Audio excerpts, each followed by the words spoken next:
रामरक्षेचे अंतरंग या ऑडिओ मालिकेच्या या 7व्या भागामध्ये सगळ्यांना श्रीराम. ध्यानाची प्रक्रिया आपण वैज्ञानिक दृष्टिकोनातून समजवून घेण्याचा प्रयत्न करतो आहे. आणि त्यासाठी ध्यान म्हणजे दुसरं तिसरं काही नसून लक्ष देणे असा आपण अभ्यास करतो आहे. शरीराकडे ध्यान देणे म्हणजे लक्ष देणे, मनाकडे ध्यान देणे आणि आपल्या आत्मिक स्वास्थ्याकडे लक्ष देणे. कारण आत्मिक स्वास्थ्य हाच निरामय जीवनाचा पाया आहे. शरीराचं निरोगीपण हे मनाच्या निरामयतेवर अवलंबून आहे. पण आज आपल्याला शरीर आणि मन यांची सांगड घालता येत नाही, यांचं संतुलन साधता येत नाही. म्हणून रामरक्षेच्या साधनाने आपल्याला शरीराची आणि मनाची साधना करायची आहे. आणि ती केवळ आंधळेपणाने नाही. आपण सगळे मननशील आहोत.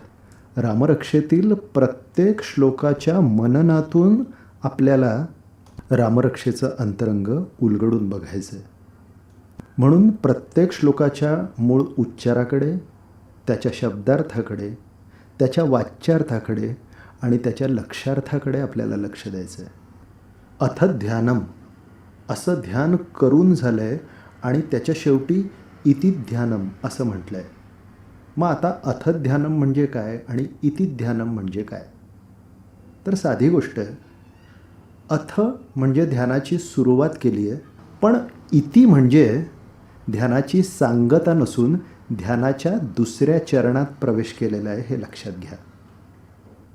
आपण एखादी मूर्ती बघतो किंवा एखादी प्रतिमा बघतो तेव्हा आधी ती वरवर बघतो आणि त्यानंतर तिच्याकडे निरखून बघायला लागतो. व्यक्तिपरिचयाच्या बाबतीतसुद्धा असंच. पहिल्याच परिचयामध्ये आपण त्या व्यक्तीकडे इतकं निरखून बघत नाही, पण नंतर आपला त्याच्या नजरेशी संवाद सुरू होतो. हो ना? रामाच्या ध्यानाचं असंच आहे. पहिल्या चरणात आपण वरवरचं ध्यान केलं, स्थूल ध्यान केलं, डोळ्यांनी दिसणाऱ्या मूर्तीचं ध्यान केलं. आता पुढचं ध्यान म्हणजे रामाकडे जरा निरखून बघायचं आहे. लहान मूल आईकडे निरखून बघतं ना, अगदी तसं.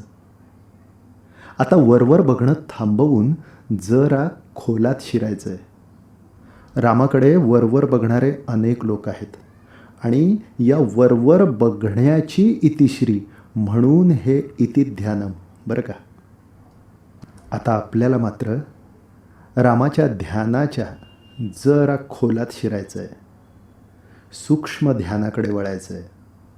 खरं म्हणजे जो श्रद्धावान भक्त आहे ना, त्याला रामाच्या ध्यानाची एक झलक देखील पुरेशी आहे. पण आपण सगळे बुद्धिवादी लोक, चिकित्सक लोक, त्यामुळे श्रद्धा ठेवण्याआधी थोडं खोलात शिरूया. काय आहे, ज्याच्याकडे शब्दांचा भरपूर पसारा आहे ना, तो पटकन सारांशावर विश्वास ठेवत नाही, तर तो विस्तारावर प्रेम करतो. आपल्याकडेही भरपूर शब्द आहेत, त्यामुळे रामाच्या रूपाच्या विस्तारावर जरा प्रेम करूया. आणि त्यासाठी रामाच्या चरित्राकडे वळावं लागेल. राम हे अत्यंत सूक्ष्म आणि सखोल तत्व आहे. ते असं पटकन समजणार नाही. त्याच्यासाठी रामाच्या चरित्राचा आधार घेतला ना, तर त्या सूक्ष्म ध्यानाने अधिक सखोलपणे रामाकडे बघता येईल. अनेक वेळेला आपण असं करतो की ध्यान देखील अगदी वरवरचं करतो. त्याला ध्यान तरी कसं म्हणता येईल? लक्ष देणं असं फार फार तर समजू. एका जागी शांत बसणं, श्वासाकडे लक्ष देणं असंही म्हणता येईल. पण ध्यान याच्याही पुढे आहे. आपल्याला कशाचंही सखोल, सूक्ष्म आणि गहिरं असं ध्यान करायचं असेल ना, तर त्यासाठी त्या गोष्टीचा विस्तार आठवावा लागतो. म्हणून आपण रामाचं चरित्र आठवायचं आहे. कसं आहे हे चरित्र? यासाठी ध्यानाच्या इतीच्या चरणात म्हटलं आहे, चरितं रघुनाथस्य शतकोटी प्रविस्तरम. रामाचं चरित्र कसं आहे तर शतकोटी 100 कोटी श्लोकांइतका विस्तार आहे त्याचा, किंवा 100 प्रकारे वर्णन करता येईल असं ते चरित्र आहे. अर्थ काहीही काढा, पण रामाच्या चरित्राचा विस्तार किती व्यापक आहे ते आपल्या लक्षात येईल. आता हे शतकोटीचं चरित्र म्हणजे 100 कोटी श्लोकांचं चरित्र लक्षात कसं ठेवायचं? रामदास स्वामींनी हे अगदी सोपं करून सांगितलं आहे. शतकोटीचे बीज वाचे उच्चारी, रघुकुलतिलक राम दासा अंतरी. अहो, हा विस्तार कितीही मोठा असू द्या, बीज लक्षात ठेवलं की झालं. आणि ते बीज काय आहे तर राम. एकदा असं झालं की रामचरित्राचे हे 100 कोटी श्लोक आपापसात वाटून घेण्यासाठी देव, दानव आणि मानव शंकराकडे गेले. त्यांनी शंकराला साकडं घातलं की आम्हाला हे 100 कोटी श्लोक समसमान वाटून द्या. शंकराने बराच विचार केला आणि प्रत्येकाला 100च्या प्रमाणात ते श्लोक वाटायला घेतले. पण समान भाग होईनात, कारण 100ला 3ने भाग जावा कसा?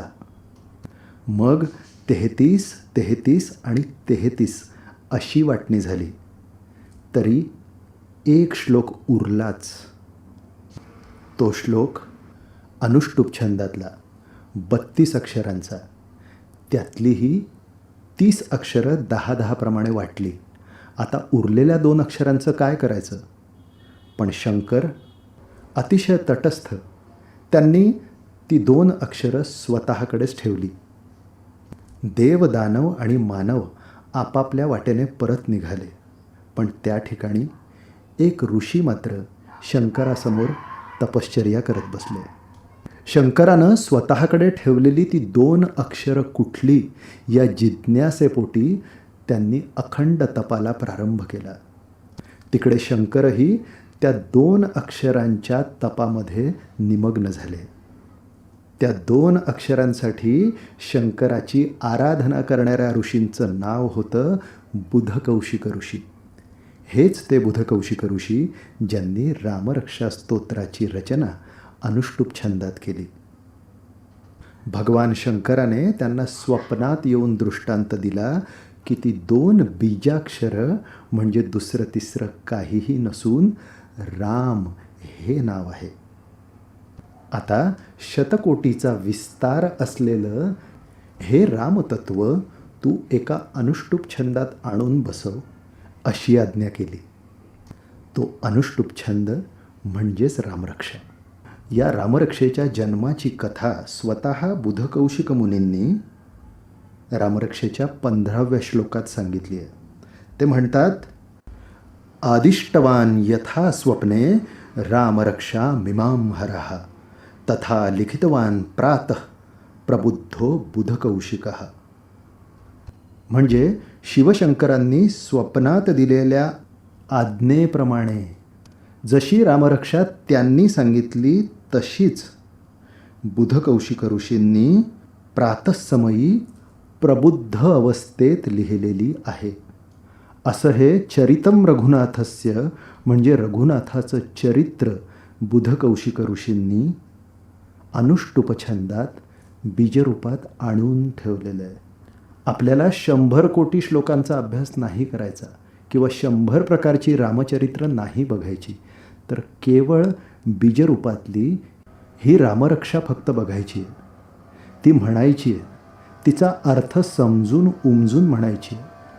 असं म्हटल्याने काय होणार आहे तर पुढे म्हटलेलं आहे, एकेकम अक्षरम पुंसाम महापातकनाशनम. म्हणजे या 100 कोटीतलं एक जरी अक्षर रामनामाचं एक जरी अक्षर जाणून बुजून समजून उमजून घेतलं तरी महापातकनाशनम. पातक म्हणजे इथे पाप नव्हे तर दोष. आपल्याच आतमधले गुण कधीकधी प्रकट होत नाहीत, कारण आपल्यातलेच दोष ते गुण झाकत असतात.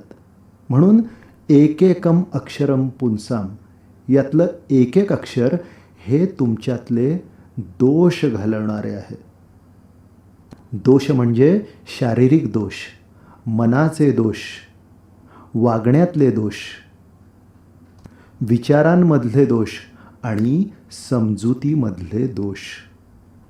आता यापैकी एकही दोष माझ्यात नाही असं सांगणारा कुणीतरी माणूस आहे का हो? प्रत्येकामध्ये काहीतरी दोष ठेवलेले आहेत. शारीरिक असतील, मानसिक असतील, काहीतरी दोष आहेत. आणि या दोषांचा नाश करायचा असेल तर गुण आठवावे लागतील, गुणांचा अंगीकार करावा लागेल. आणि गुणांचा अंगीकार करायचा असेल तर रामाचे गुण आठवावे लागतील, कारण ते खरे आदर्श गुण आहेत, ते आपल्या अंगी बाणवावे लागतील. दोष नाहीसे करायचे असतील तर ध्यान कशाचं करायचं? तर गुणांचं. कुणाच्या गुणांचं करायचं? तर आदर्श अशा रामाच्या गुणांचं. मग तेच ध्यान अधिक खोलात, अधिक सूक्ष्मात जाऊन कसं आहे? तर ध्यात्वा नीलोत्पलश्यामम रामम राजीवलोचनम. ध्यात्वा म्हणजे पुन्हा ध्यान करा. कुणाचं ध्यान करा? तर नीलोत्पलश्यामम म्हणजे मेघाप्रमाणे सावळ्या रंगाच्या, आणि राजीवलोचनम म्हणजे कमळाप्रमाणे, लोचन म्हणजे डोळे असलेल्या रामाचं ध्यान करायचं आहे. सावळा रंग आहे, गोराही नाही आणि काळाही नाही. याचा अर्थ काय? धड ज्ञानही नाही आणि धड अज्ञानही नाही, अशी मधली अवस्था. कुठलाही निर्णय घेताना आपली ही अवस्था अशीच असते ना हो. म्हणून मग राजीवलोचनम आठवायचं की कमळाप्रमाणे उघडलेले डोळे आहेत ते. म्हणजे उघड्या डोळ्यांनी, उदार दृष्टीने निर्णय क्षमता जर का जागी करायची असेल तर नीलोत्पलत श्याम राजीवलोचन ही रामाची विशेषणं आठवावी लागतील. त्यांचं ध्यान करावं लागेल. पुढे म्हटलंय जानकी लक्ष्मणोपेतम जटा मुकुटमंडितम. म्हणजे काय? तर जानकी आणि लक्ष्मण ही दोघंही त्याच्या सोबत आहेत. म्हणजे काय? तर कर्तव्यही सोबत आहेत आणि लक्ष्मण म्हणजे मनाकडे लक्ष देखील आहे. आणि हे लक्ष असताना जटा मुकुटमंडितम म्हणजे मुकुट कसला आहे? तर जटांचा मुकुट आहे. कर्तव्य करण्यासाठी जे गुण अंगी असावे लागतात त्यांना सुद्धा शिस्त लावली आहे. त्या जटा मुकुटाप्रमाणे ठेवलेल्या आहेत. म्हणजेच काय? तर कर्तव्य करीत असताना संयम आहे. ध्यात्वा नीलोत्पलश्यामम रामम राजीवलोचनम जानकी लक्ष्मणोपेतम जटा मुकुटमंडितम. या उपक्रमामध्ये आपण आधी रामरक्षेतील एक एक श्लोकाचा अर्थ उलगडत जाणार आहोत आणि त्यानंतर शेवटी रामरक्षा पठण करणार आहोत. श्रीराम.